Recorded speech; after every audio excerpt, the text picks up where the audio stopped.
Hemos podido analizar la vez pasada, la última conferencia, lo iniciamos el capítulo 5, ver que cuando se acerca el día del juicio final del planeta Tierra, un ángel comienza a exclamar en el cielo y en la tierra: ¿quién es digno?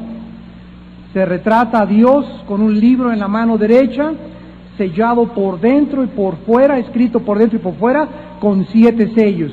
Todo esto lo vimos la clase anterior, y vemos que nadie, ni en el cielo, ni en la tierra, ni debajo de la tierra, fue hallado digno de poder abrir los sellos. Es increíble que el poderoso ángel o arcángel Miguel y Gabriel no pudieron contestar a esta pregunta. Ellos no pudieron decir: nosotros somos dignos. Millones de ángeles en el cielo permanecieron ante este cuestionamiento en silencio también. Esto nos sugiere que ni siquiera los ángeles son dignos, ni tampoco cumplen los requisitos, ni tienen las cualidades requeridas para que pudieran abrir el libro sellado de Dios. Job, en su capítulo 4, versículo 18, dijo esto de los ángeles: he aquí, dice el Señor, en sus siervos no confía, y notó necedad en sus ángeles. Dice la Biblia que tampoco en la tierra se encontró a nadie. Se fueron a buscar a San Martín de Porres, a San Cirindano, a ver qué papa, a ver qué santo, a ver qué monje, a ver qué persona, y nadie fue encontrado en la tierra digno. Ni Abraham contestó, ni Isaac, ni Jacob, ni José, ni Moisés, ni David, ni Elías, ni Jeremías, ni Juan, ni nadie absolutamente. Todos estos grandes hombres de Dios estaban incluidos como indignos.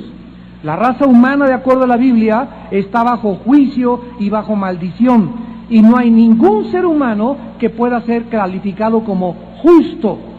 Y como la justicia de Dios demanda que se cumpla la ley, y la ley de Dios dice: el alma que pecare, esa morirá, estamos todos los seres humanos ante un dilema tremendo, porque no hay ningún ser humano que pueda conformarse a la santidad ni a la totalidad de las normas absolutas de Dios.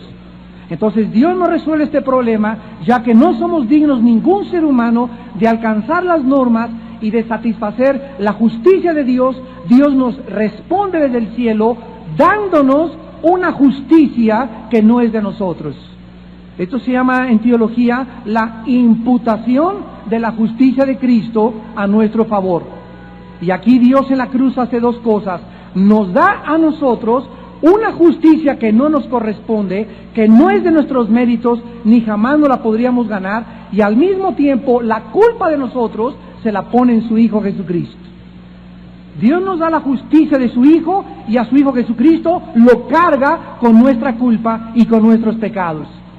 Dios a su Hijo Jesucristo lo juzga en la cruz, y Cristo paga por los injustos con su justicia la satisfacción de la ley de Dios. Y entonces Dios, dice la Biblia, nos da un título que se llama justos delante de Él. Pero esta justicia que tú y yo tenemos, ahora que hemos nacido de nuevo, que hemos tenido la conversión y que hemos sido regenerados, no es nuestra. Por eso no somos dignos, porque ni siquiera esa justicia es de nosotros. Entonces la justicia nos es imputada de afuera hacia adentro. Esto es muy importante, síganme con cuidado. Pero la santidad nos es infundida adentro. A ver otra vez, la justificación o la justicia de Dios es de afuera. Nos da Dios una justicia por afuera, no entra a nosotros, sino que por afuera Dios nos ve como justos, porque aunque no lo somos. Pero la santidad nos es infundida dentro de nosotros. Entonces por afuera todos somos justos ante Dios y todos estamos en la misma posición, pero no así en la santidad. Bueno, esto ya es otra parte de la teología sistemática. Pero la Biblia dice en Romanos 3:23, por cuanto todos pecaron. Y en el original griego dice, por cuanto todos continúan pecando. Porque está en presente continuo en el original gramatical griego. Y estamos destituidos todos de la gloria de Dios. También dice aquí en Apocalipsis 5 que ni tampoco debajo de la tierra había nadie digno de poder abrir el sello. El bajo mundo, que es el centro de la tierra, donde habitan los espíritus de quienes han muerto sin Cristo, desde Cristo a nuestros días, hay otra prisión que se llama el abismo, y hay otra que se llama el Tartarus, y hay otra que se llama el Abadón. Hay 4 prisiones de oscuridad en el centro de la tierra. Nadie, lógicamente, pudo contestar tampoco desde ahí. Ahora, ante esta situación, dice Apocalipsis 5:4, ante esta situación, Juan se puso a llorar. Vamos a recordar, ¿dónde estaba Juan? En el cielo. Estas son las únicas lágrimas que la Biblia nos retrata que son derramadas en el cielo, porque en el cielo ya nadie llora, como lo vamos a ver a continuación. Y esto es interesantísimo porque esta es la única parte en la Biblia donde hay lágrimas en el cielo. Vean ustedes, por ejemplo, Apocalipsis 7, versículo 17, porque el Cordero que está en medio del trono los pastoreará y los guiará a fuentes de agua vida, de aguas de vida, y Dios enjugará toda lágrima de los ojos de ellos. Entonces, cuando estemos en el cielo, ya no va a haber lágrimas porque van a ser enjugadas por Dios. Pero Juan estaba llorando, ¿por qué? Porque Juan, recordamos, no había muerto todavía. Fue sacado de su cuerpo en el espíritu, llevado al tercer cielo, y allá Juan derramó las únicas lágrimas que existen, y esto tiene un trasfondo tremendo, como lo vamos a ver a continuación. ¿Qué es lo que está diciéndonos la Biblia acerca de las lágrimas de Juan? Que tanta indignidad, tanto en el cielo como en la tierra, hicieron a Juan llorar de profunda tristeza.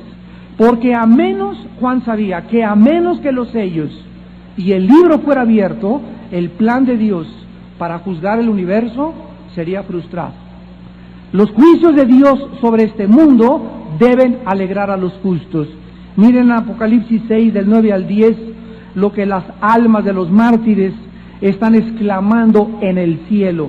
Apocalipsis 6, versículo 9 al 10. Cuando abrió el quinto sello, vi bajo el altar las almas de los que habían sido muertos por causa de la palabra de Dios y por el testimonio que tenían. Y clamaban a gran voz diciendo: ¿hasta cuándo, Señor santo y verdadero, no juzgas y vengas nuestra sangre en los que moran en la tierra? Y se les dieron vestiduras blancas y se les dijo que descansasen todavía un poco de tiempo hasta que se completara el número de sus hermanos consiervos, que también habían de ser muertos como ellos. Aquí en este cuadro en el cielo vemos a un grupo de cristianos que murieron bajo la persecución del anticristo, y el Espíritu Santo nos da a entender que aún faltaban más. O sea, va a haber muchos más cristianos todavía muertos, y no va a ser hasta que se acaben de matar o acaben de morir todos aquellos que morirán como mártires, que no podrá haber justicia entonces en la tierra. Y cuando Juan se dio cuenta de que no había nadie digno, lloraba ante la posibilidad de que la acción final y decisiva de Dios fuese pospuesta indefinidamente. El lamento de Juan es una clara demostración, hermanos y hermanas, en Jesucristo, del estado caído del hombre y de su ruina espiritual en la que cada uno vivíamos antes de conocer a Cristo. Juan estaba anhelando ver un mundo ya libre del pecado como nosotros lo anhelamos. Oh Dios, ya que se acaben las guerras, que se acabe el pecado, que se acaben los abortos, que se acaben las violaciones. Juan anhelaba ver un mundo libre de la maldad, de la muerte. Quería ver la derrota final de Satanás y el reino de Dios establecido en la tierra. Entonces todo eso nosotros lo anhelamos. Ya queremos un mundo mejor, pero este mundo mejor no lo podremos ver sin que antes venga el juicio. Primero Dios tendrá que juzgar a la humanidad, porque la paga del pecado es la muerte, y la justicia de Dios no fue satisfecha, y los hombres rechazaron la salvación en Cristo, y Dios tendrá que intervenir juzgando al mundo con justicia. Una vez que los juicios de Dios caigan sobre el mundo y los moradores de la tierra, después vendrá entonces nuestras recompensas y el reino milenial de Cristo durante 1000 años. Entonces todos nosotros vemos que en el cielo, como lo hemos podido ver en el capítulo 5, están alegres cantando los ancianos, los 4 seres vivientes, con arpas, con las copas de oro llenas de incienso, que son otras oraciones. Dios asocia, como lo vamos a ver también, las oraciones nuestras con la prontitud en que los juicios caerán. ¿Se acuerdan ustedes en Ezequiel 9? Vamos rápidamente a Ezequiel 9, cuando Dios juzgó a Jerusalén. ¿Qué fue lo que Dios hizo cuando Dios juzgó a su ciudad, a la que Él escogió donde su nombre fuera puesto? Jerusalén, a esa ciudad prometida donde está la mano de Dios, a esa ciudad Dios comenzó a juzgarla primero. ¿Y qué fue lo que hizo Dios antes de juzgar a esa ciudad? Miren lo que dice aquí en el capítulo 9 de Ezequiel. Dice en el versículo 3 y 4: y la gloria del Dios de Israel se elevó de encima del querubín sobre el cual había estado al umbral de la casa. Y llamó Jehová al varón vestido de lino, que tenía a su cintura el tintero de escribano, y le dijo Jehová: pasa por en medio de la ciudad, esta ciudad es Jerusalén, por en medio de Jerusalén, y ponles una señal en la frente a los hombres que ¿qué? A los hombres que gimen y que claman a causa de todas las abominaciones que se hacen en medio. ¿Qué fue lo que hizo que Dios interviniera para juzgar a Jerusalén? Que había un remanente en Jerusalén llorando, clamando: oh Dios, líbranos, oh Jesús, ven, oh Padre Santo, mira cuánta degradación, cuántas niñas abortando, cuántas niñas violadas, cuántos abusos sexuales, cuánta pornografía, todas estas cosas que en el mundo están aumentando. Quiero preguntarte, ¿han puesto sobre tu vida una carga que te impelen, que te llevan, que te motivan a caer de rodillas, no sé, 2 o 3 veces a la semana, y a que derrames lágrimas de tristeza ante tanta maldad que hay, ante tanta desvergüenza, tanto cinismo, tanto narcotráfico, tantos asesinatos, tantos robos, tanta falsedad de la humanidad? ¿O eres una persona que te dices cristiana pero eres indiferente? Ves las noticias, ves esto y lo otro, pero nada, ya no te llega nada a tu casa. Solamente cuando te roban o cuando te tocan tus intereses, te pones a llorar. Pero tú no tienes un corazón sensible ante el pecado y el dolor de la humanidad. Cristo, cuando bajó al mundo, dice la Biblia, veía a las ovejas y las veía como ovejas sin pastor. Y les dijo: pídanle a mi Padre obreros para que envíe para la mies, porque la mies es mucha y los obreros poco. Cuando entró a Jerusalén, Jesús se llenó de lágrimas al ver ese espíritu del ser humano de ambición. Queremos que sea rey, queremos que tú gobiernes sobre nosotros, y nunca entendieron qué tristeza, qué insatisfacción, qué desánimo al haber tenido Jesús de haber pasado 3 años con toda esa multitud y nadie pudo comprender, ni los cabezones de sus discípulos que cenaron, comieron, viajaron con él, entendieron que él venía con otra misión. Cuánta incomprensión del mundo encontró Jesús cuando moría crucificado y veía que todos los que le seguían lo habían huido y moría solo entre el cielo y la tierra. Hasta su mismo Padre lo abandonó. Todas estas cosas, si no entran a tu corazón y tú no tienes ese corazón que hubo en Cristo Jesús y ese sentir que hubo en Cristo Jesús, no estás creciendo ni madurando en tu vida cristiana, porque nuestro corazón debe latir junto al corazón de Dios. Nuestro corazón debe llorar cuando llora Dios. Nuestro corazón tiene que ser exactamente como decía la Biblia. David tenía el corazón de Dios. Sí cometió adulterio, sí cometió asesinato, porque está escrito aquí en las páginas de la Biblia, pero ante Dios no lo hizo porque sus pecados quedaron borrados por la sangre de Jesucristo. Pero todos traemos al pasado. Es que el hermano en su pasado, la hermana en su pasado, el pasado es el pasado. Y tú no traigas ya tu pasado a tu presente, ya Dios no se acuerda de tus pecados pasados. Que no te impida tu pasado vivir para Dios.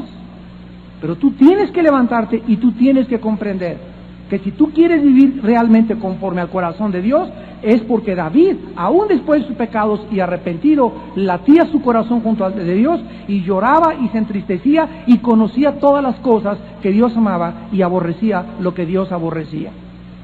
Si nosotros no tenemos ese corazón, estamos muy lejos todavía, verdaderamente, de poder ser llamados, conformados a la imagen de su Hijo Jesucristo. Vemos pues nosotros que Juan sabía, ¿verdad?, que el Mesías había muerto, la ciudad de Jerusalén estaba ya devastada, y ahora el pueblo judío masacrado y dispersado, la iglesia estaba atravesando persecución intensa, la iglesia, como vimos en los mensajes de Apocalipsis, 5 iglesias infectadas por el pecado, 5 iglesias de las 7 se les llama el arrepentimiento. Desde su perspectiva de Juan parecía que el mundo no tenía ya esperanza, no habría alguien, por eso lloraba Juan, no hay alguien que pueda cambiar esta situación.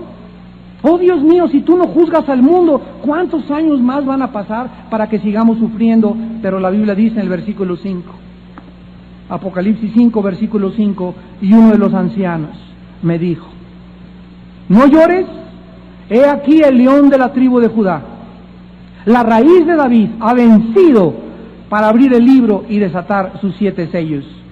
Y miré y vi que en medio del trono y de los 4 seres vivientes y en medio de los ancianos estaba en pie un cordero, como inmolado, que tenía 7 cuernos, 7 ojos, los cuales son los 7 espíritus de Dios enviados por toda la tierra. Por causa de esta tristeza en la que Juan estaba sumido, uno de los 24 ancianos se acercó a decirle, no llores. Esto también nos prueba que estos 24 ancianos, como ya lo vimos, no representan ni a Israel ni a la iglesia, como se ha enseñado supuestamente, muchas veces habíamos aprendido. Ya dimos las razones cuando estudiamos los 24 ancianos, pero si estos ancianos fueran los 12 apóstoles, Juan debería estar entre ellos, en primer lugar. En segundo lugar, si hubiera sido Pedro, Pablo, Santiago, Mateo, él los hubiera reconocido. ¿Qué hubo, mi Peter? ¿Cómo estás? Pero dice la Biblia que se acercó uno de los ancianos y Juan no le dijo, oye, ¿cómo estás? Ni lo reconoció. Y la Biblia dice que nos vamos a reconocer en el cielo. Entonces esto nos prueba también que ninguno de esos ancianos era conocido para el apóstol Juan. Entonces se acerca uno de los ancianos y le dice a Juan, no llores. El león de la tribu de Judá, la raíz de David, ha vencido para abrir el libro y desatar sus 7 sellos. Quiero que vean en primer lugar que el título que se le da a Cristo, ya estando arriba glorificado, es el león de la tribu de Judá. Después el segundo título es el Cordero y el tercer título es la raíz de David. Noten ustedes que vemos a un Cordero con el título que tenía antes de que subiera al cielo, porque fue la forma como Juan el Bautista lo presentó. Cuando Juan el Bautista hizo su aparición en el mundo, en el río Jordán, le dijo a la gente, he ahí el Cordero de Dios, que quita el pecado del mundo. Esta fue la introducción del Hijo de Dios al escenario mundial a través de su primo hermano Juan el Bautista. Juan lo presenta al mundo y no lo presenta, he ahí el Hijo de Dios, he ahí el Hijo del Hombre, he ahí el Rey de Reyes, señores, he ahí el Mesías, he ahí el Salvador. El título que el Espíritu Santo le pone a Juan es el Cordero de Dios. ¿Por qué? Porque al decir Juan a los judíos, he aquí el Cordero de Dios, la palabra Cordero, los judíos inmediatamente les haría regresar a su pasado y recordar que el Cordero de la Pascua, desde Éxodo 12, donde se inició el mes de Nisan, el calendario judío religioso, marcó el comienzo del calendario judío y donde se abrió el calendario con un memorial que se llama la Pascua o el Pejá, que nos habla de ese Cordero que murió en una cruz. Entonces los judíos, cuando supieron que era el Cordero de Dios, lo asociaron con un sacrificio. Con un sacrificio. O sea que cuando Juan dijo, he aquí el Cordero de Dios, estaba ese título marcando el destino del Hijo de Dios. Él era el sacrificio de Dios en nuestro lugar. Ahora, lo que me ha parecido interesantísimo es esto. Estaba yo en la mañana orando y meditando en este pasaje y yo veía a Jesús, primero lo introducen como el león de la tribu de Judá. Ahora, qué interesante que se nos diga en el cielo que Jesús es el león de la tribu de Judá, porque esto, el Apocalipsis, nos hace regresar y vayamos hasta Génesis 49. El título, el león de la tribu de Judá, nos hace que regresemos al primer libro de la Biblia. Vemos qué interrelación, qué armonía existe en los 66 libros de las Sagradas Escrituras. Esto es sobrenatural, asombroso y maravilloso. Cuando Jacob, Génesis 49, iba a morir reunió a todos sus 12 hijos y a cada uno de ellos, al darles la bendición, predijo, profetizó sobre cada uno de sus 12 hijos que formarían la nación de Israel o las tribus de Israel. Les profetizó a cada uno de ellos. Ya lo vimos cuando estudiamos en los patriarcas de Israel, vimos todas las profecías correspondientes a cada hijo. Les profetizó su destino, pero no solamente el destino de Rubén y de Simeón y de Judá y de etcétera, etcétera, sino también la profecía de sus descendientes. Y vimos también cuando estudiamos este pasaje en los patriarcas de Israel que la descendencia se comportó exactamente en la Biblia conforme a la profecía que se le dio a cada uno de los hijos. Veamos en Génesis 49 la profecía que se hizo acerca del Mesías en el versículo del 8 al 10. Se acerca, le toca ser bendecido a Judá y le dice Jacob, Judá. Recordemos que Judá significa alabanza, alabanza. Te alabarán tus hermanos, tu mano en la cerviz de tus enemigos. Los hijos de tu padre se inclinarán a ti. Cachorro de león, Judá. De la presa subiste, hijo mío, se encorvó, se echó como león, así como el león viejo, quien lo despertará, no será quitado el cetro de Judá, ni el legislador de entre sus pies, hasta que venga Silo. En el hebreo significa el enviado, que es un título del Mesías, y a él se congregarán los pueblos. Vemos pues que el título en Apocalipsis, el león de la tribu de Judá, está exactamente llevándonos o transportándonos al pasado y mostrándonos que esa profecía de Jacob se cumplió no cuando Cristo vino la primera vez, sino que Jacob habló de algo que pasaría hasta el fin, 2000 años, 3000 años, 4000 o 5000 años, 10000 años después de que él habló. Eso se cumpliría cuando Cristo venga por segunda vez a reinar y a rugir como un león y vengarse de sus enemigos. La frase león de la tribu de Judá es una profecía pues de que de la tribu de Judá provendría algún día el Mesías como león. Ya no como el cordero, vendría como león a castigar y a establecer su reino milenial.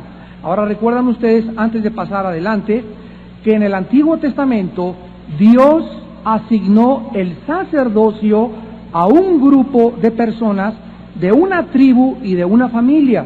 De todas las tribus de Israel, Dios llamó a la tribu de Leví y le dijo a la tribu de Leví, ustedes van a ser, y nadie se meta, ni los de Rubén, ni los de... Cuidado el que usurpe, tienen que ser de Leví los sacerdotes.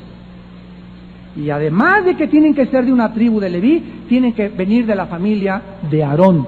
El hijo, el nieto, el bisnieto, el tataranieto, toda la descendencia de Aarón era la única calificada para poder ser y ejercer el sacerdocio levítico. Ahora bien, cuando Cristo muere en la cruz del Calvario, dicen Hebreos que el sacerdocio tuvo que ser cambiado.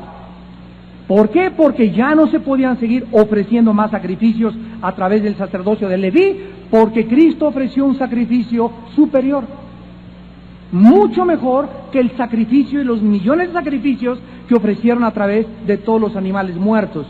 Entonces, al ser cambiada la ley, cambió el sacerdocio. Pero algo que sorprendió a los judíos es que cuando Cristo vino al mundo, una de las cosas por la cual lo rechazaron es de que él no podía ofrecer un sacrificio si no pertenecía a la tribu de Leví. Ni siquiera venía de Aarón Jesucristo. ¿Cómo se atreve este usurpador? Pues que no conoce el Antiguo Testamento. Él lo conocía mucho mejor que ellos, al grado que ellos se les olvidó que el Mesías no vendría de Leví, vendría de Judá. Y aquí estaba escrito desde Génesis 49.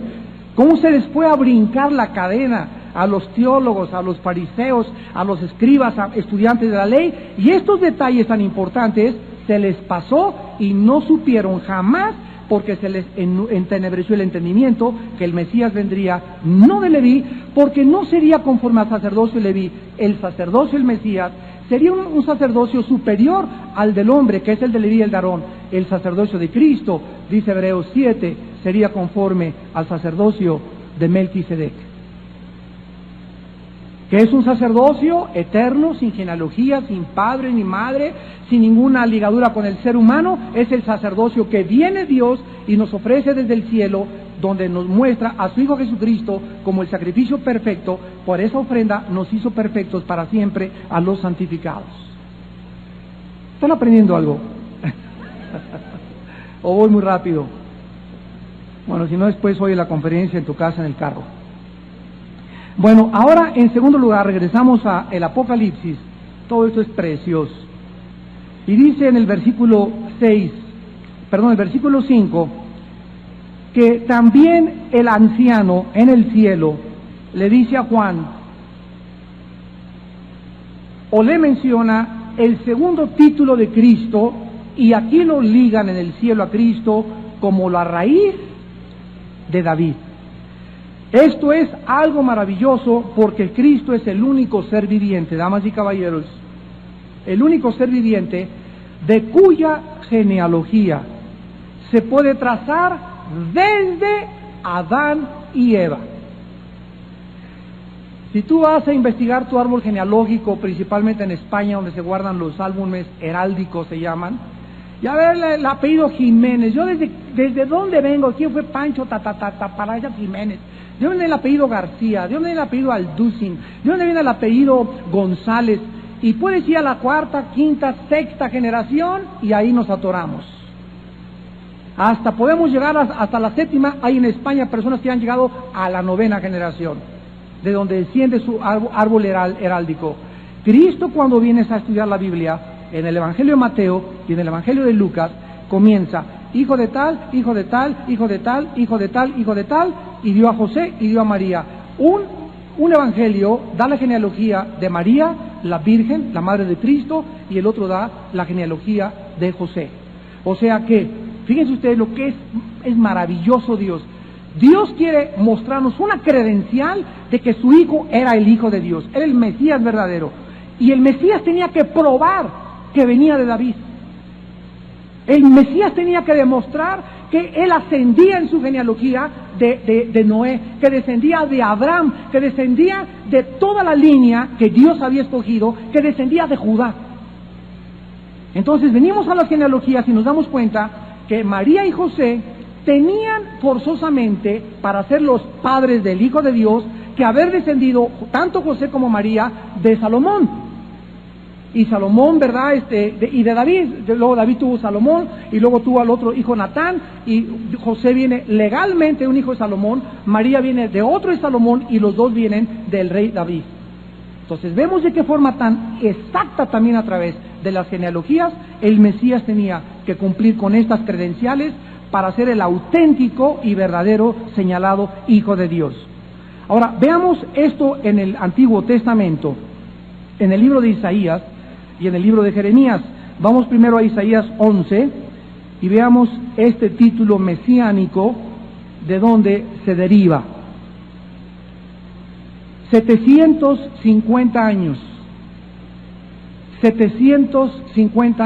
antes de que Cristo naciera, el profeta Isaías profetizó lo siguiente. Isaías 11, versículo 1 y versículo 10. Saldrá una vara del tronco de Isaí. ¿Quién fue Isaí? El papá de David. Saldrá una vara del tronco de Isaí, y un vástago retoñará de sus raíces. Aquí este profeta está guiado por el Espíritu Santo diciendo que del padre de Isaí saldría una vara, que fue David, y después vendría un vástago que dice retoñaría. Esta palabra en el hebreo es resucitar, o volver otra vez a dar fruto. ¿De qué nos habla esto? De un árbol que fue cortado. ¿Quién es este árbol? Israel. Pero cuando el árbol fue cortado, quedó la raíz. Y la profecía es que ese tronco volvería otra vez a dar fruto. Y esa raíz volvió a dar fruto en Jesucristo. Cristo viene de la raíz, de la descendencia de Israel. Cristo fue judío, los primeros cristianos fueron judíos, la primera iglesia fue judía, para que se cumpliera la profecía que la salvación vendría de los judíos. Cristo nace de Israel, Israel es cortado, pero el tronco nos muestra que cuando queda la raíz, tiene otra vez oportunidad de volver a crecer como un árbol. Y esto es lo que el Espíritu Santo está usando como figura para ilustrarnos lo que sucedería con el nacimiento de Jesucristo. Ahora veamos el versículo 10 del mismo capítulo 11 de Isaías. Y dice: acontecerá en aquel tiempo que la raíz de Isaí, la cual estará puesta por pendón a los pueblos, será buscada por las gentes y su habitación será gloriosa. ¿Qué se está profetizando aquí? La venida a través de la descendencia de David del Mesías. Ahora veámoslo también en Jeremías, capítulo 23 y 33.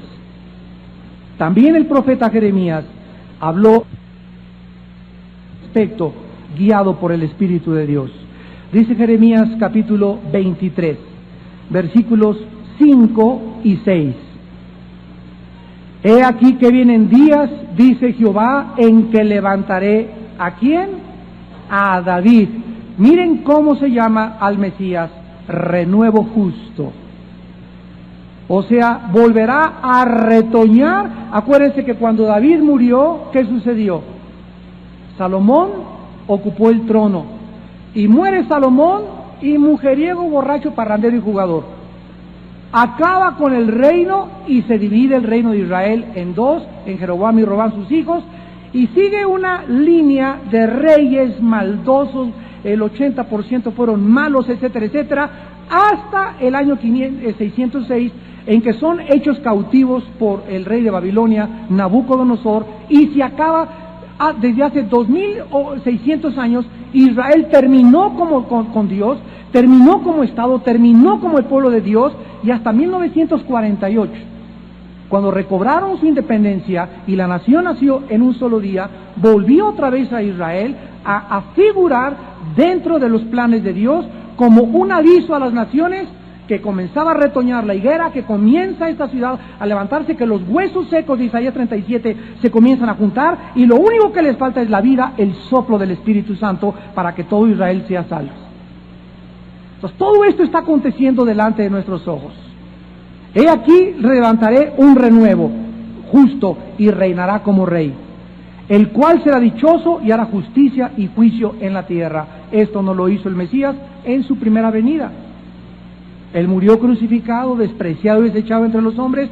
Los judíos se equivocaron, no sabían ni de qué tribu iba a venir, no sabían que primero tenía que venir a sufrir, lo crucificaron y dijeron: este no puede ser el Salvador, estamos esperando que alguien venga, nos libere del pueblo romano, del yugo romano. Este hombre, ¿por qué no usa su poder? Si eres el Cristo, bájate a la cruz, usa tu poder, desclávate. Pues no, que tú resucitaste a Lázaro y que caminaste sobre el agua, entonces ¿por qué nos dejas así? Y confundió la sabiduría de Dios, la sabiduría de los hombres.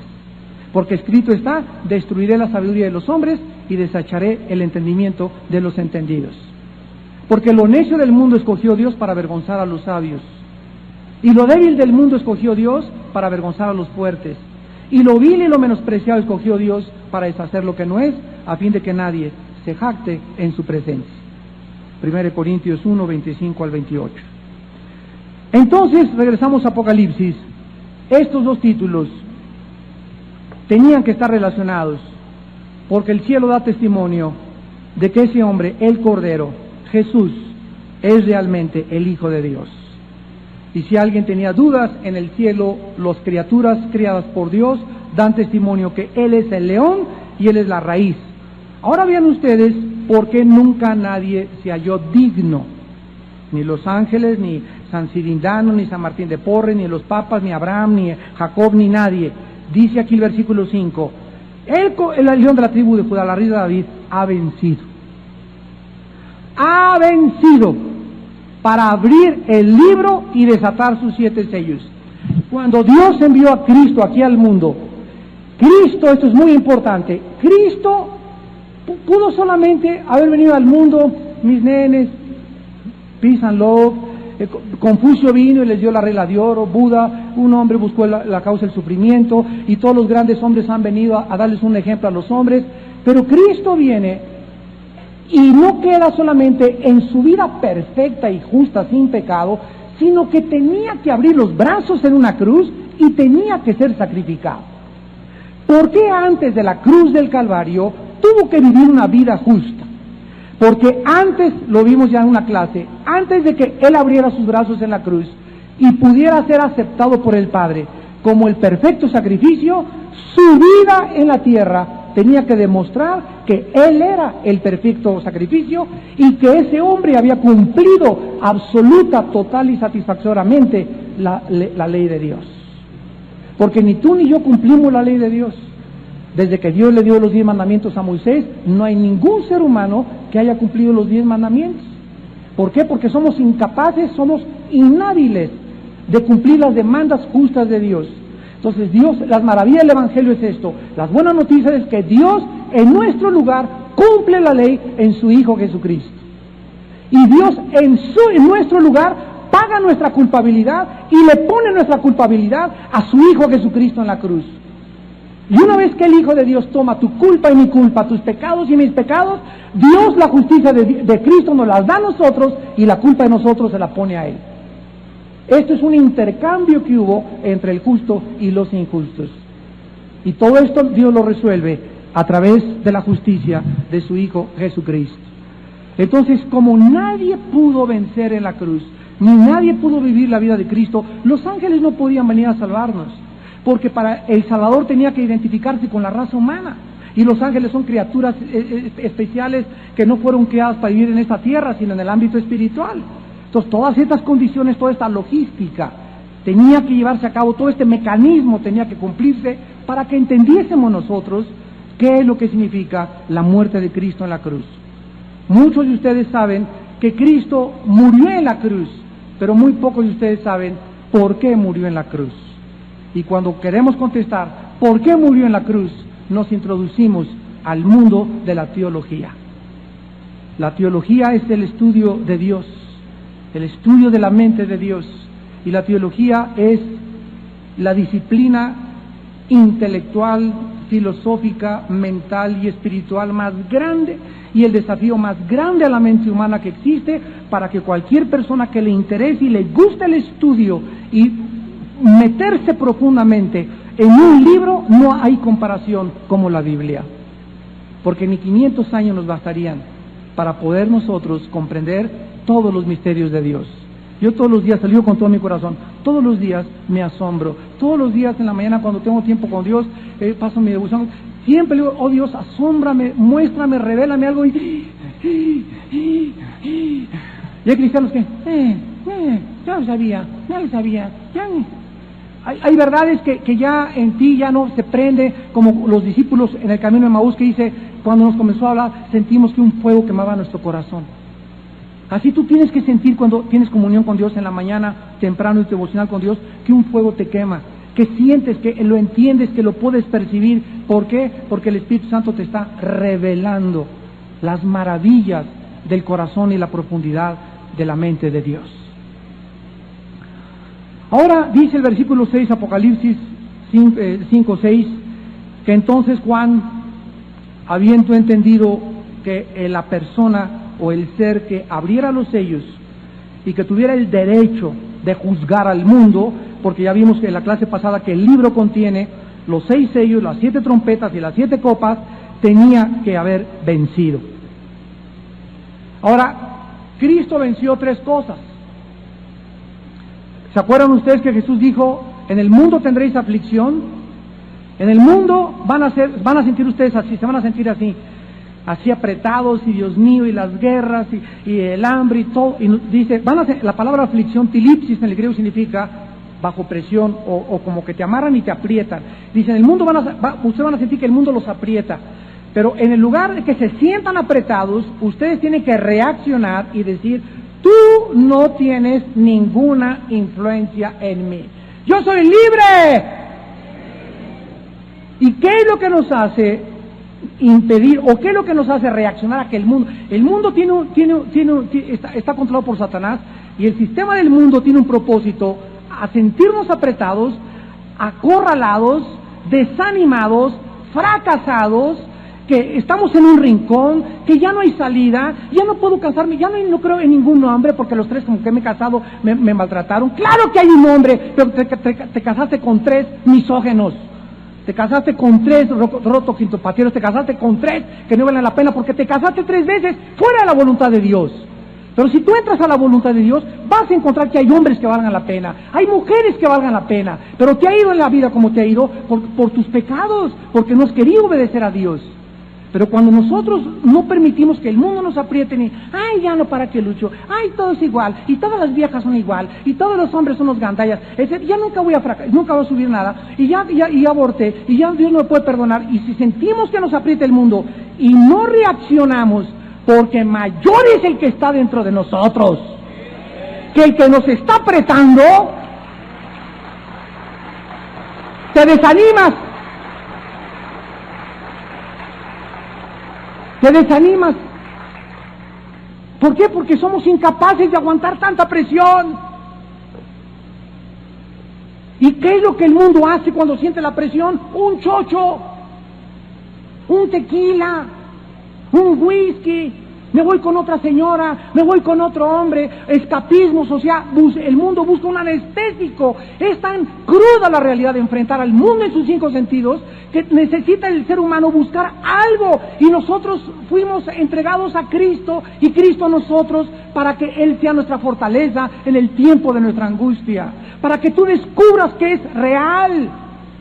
Pero hay muchos de ustedes, amados cristianos, que se sienten así y no creen que hay consuelo en Cristo, no creen que hay consuelo en Dios, y por eso se aplastan, se desaniman y caen otra vez su toque de mota, su pericazo, trago de coca, trago de whisky, un chocho, pastillas tranquilizantes, sexo, porque no crees realmente. Te eres cristiano, pero no crees que es verdad esto. No lo has vivido, lo has oído, lo has aceptado intelectualmente, pero no es una forma parte de tu vivir diario. Y esto es lo que te hace vivir tan fracasado: tu incredulidad, de no creer que sí hay una salida. Prueba la próxima vez que te sientas así, que ya no puedes, cae de rodillas. Filipenses 4, 6 y 7. Por nada estén afanosos. Ahí está. Por nada, la palabra afán es por nada se sientan bajo neurosis.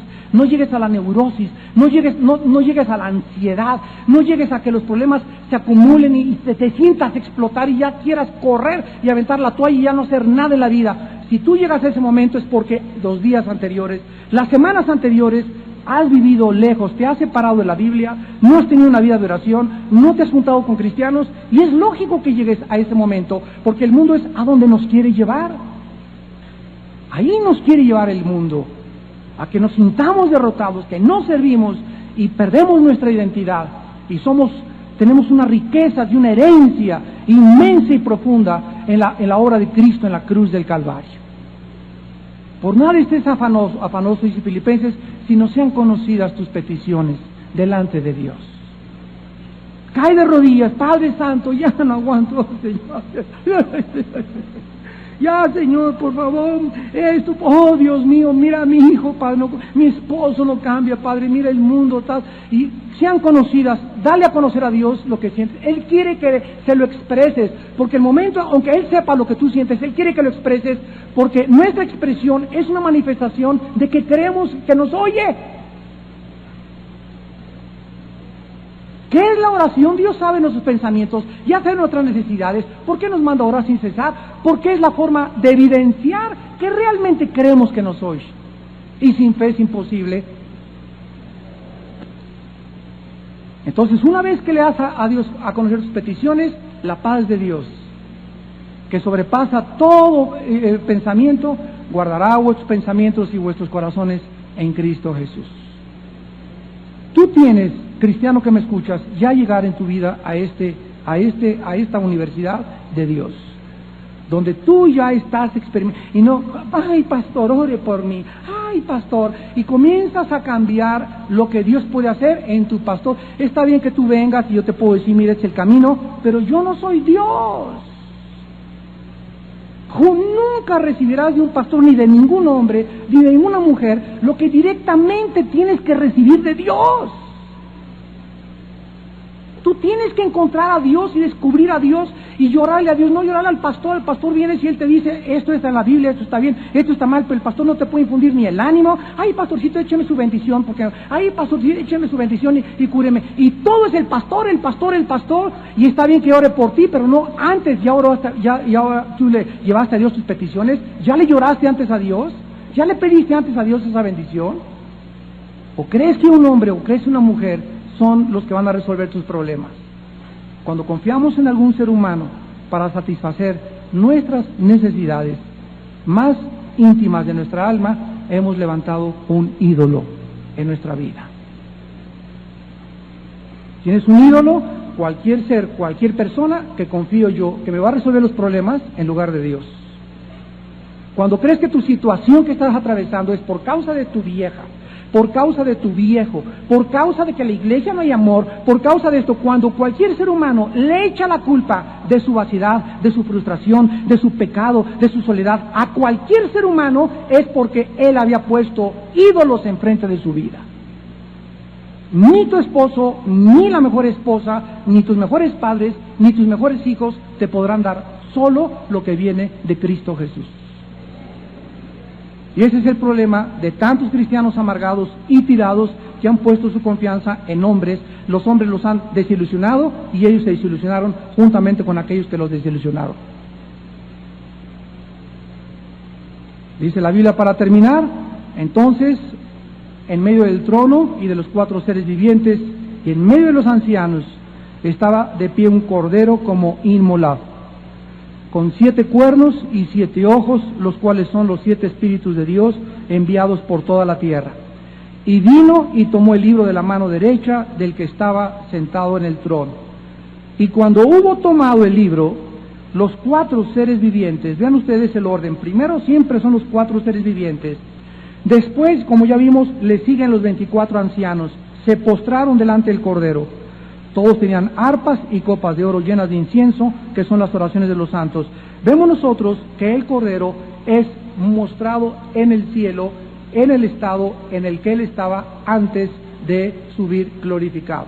Miren ustedes los pasos. Primero Cristo viene como un Cordero. Primero como el ángel de Jehová en el Antiguo Testamento. Después aparece y se encarna a través de María como el Hijo de Dios, el Hijo del Hombre, como un Cordero y muere en la cruz. Después resucita, es glorificado y baja a Patmos, donde está Juan, y se presenta Juan en el capítulo 1, ya no como un cordero. Juan lo ve glorificado, sus ojos llama de fuego, su pelo blanco como la nieve, un cinturón de oro, un vestido blanco que le cubría los pies como bronce refulgente, lo ve listo para juzgar a la iglesia. Viene el juicio de las iglesias, el llamado al arrepentimiento y el dicho, el que tenga oídos, oiga. Y el que venza se sentará conmigo en el trono.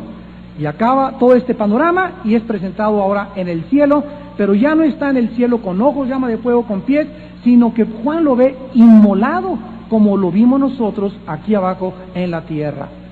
¿Por qué? Porque es la figura de Cristo inmolado lo que lo hace el vencedor, lo que le da el derecho de juzgar al mundo, de recordarnos a nosotros que Cristo allá en el cielo está sentado a la diestra de Dios, porque Él fue la persona que venció el pecado, venció el mundo y venció a Satanás.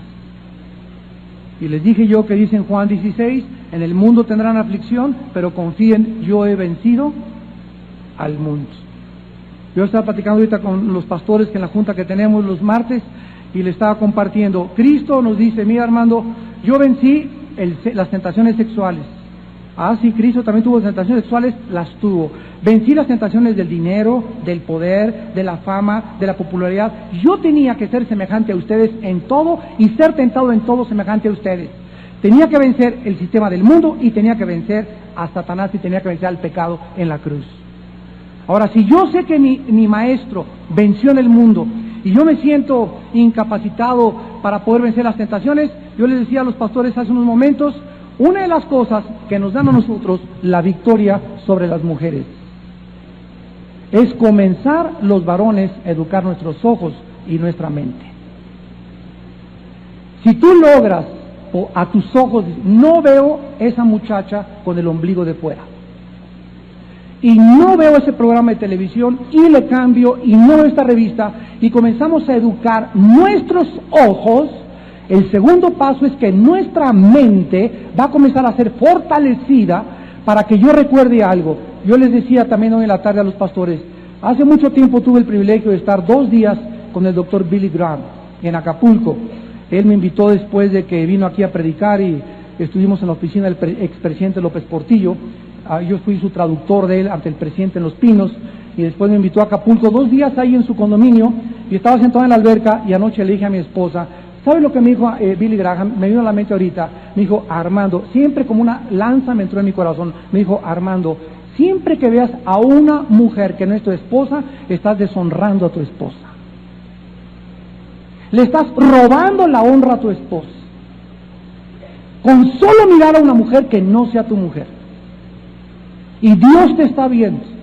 Y Dios quiere tu corazón. Y eso fue una lanza que me atravesó así de lado a lado. Jamás, jamás, jamás he olvidado esas palabras de este hombre de Dios. No necesitas acostarte con una mujer ni con un hombre. Basta con desear una mujer o un hombre que no sea tu esposa o tu marido, o si no estás casada, querer con un muchacho, tener relaciones sexuales para que tú estés deshonrando.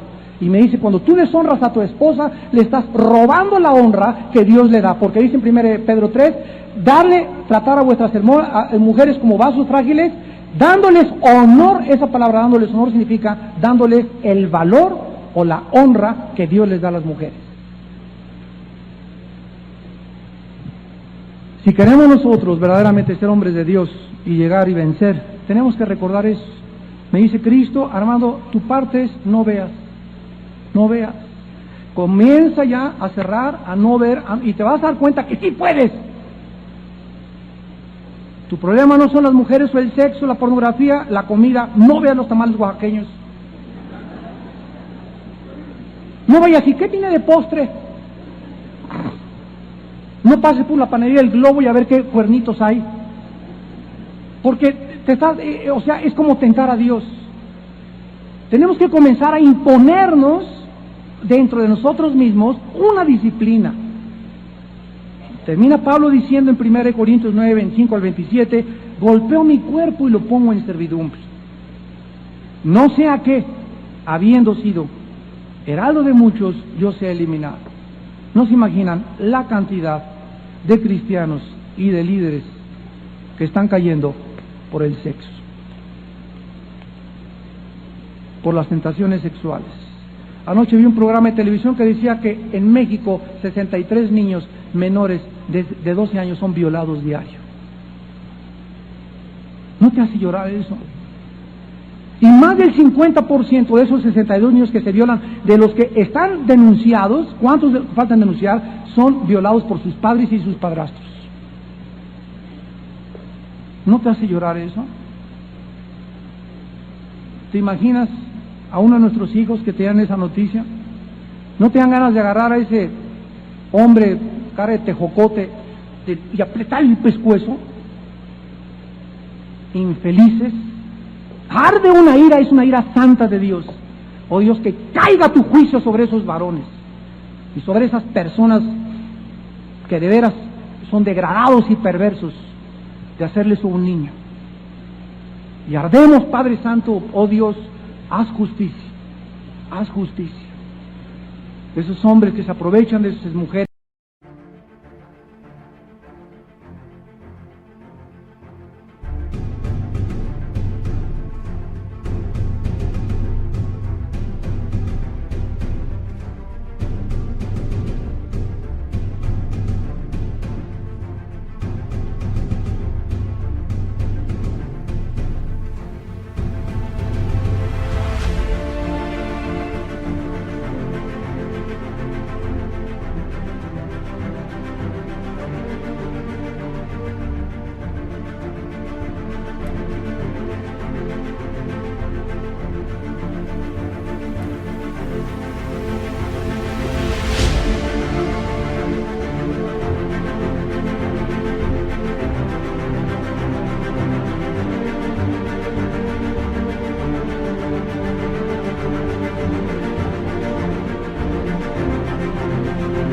y que las abusan de ellas y que las golpean y que las tratan como si fueran sus sirvientas. Oh Dios, haz justicia. Oremos todos los días, hermanos, y pidámosle a Dios, oh Dios, haz justicia en la tierra. Y esto acelerará la venida del león de la tribu de Judá.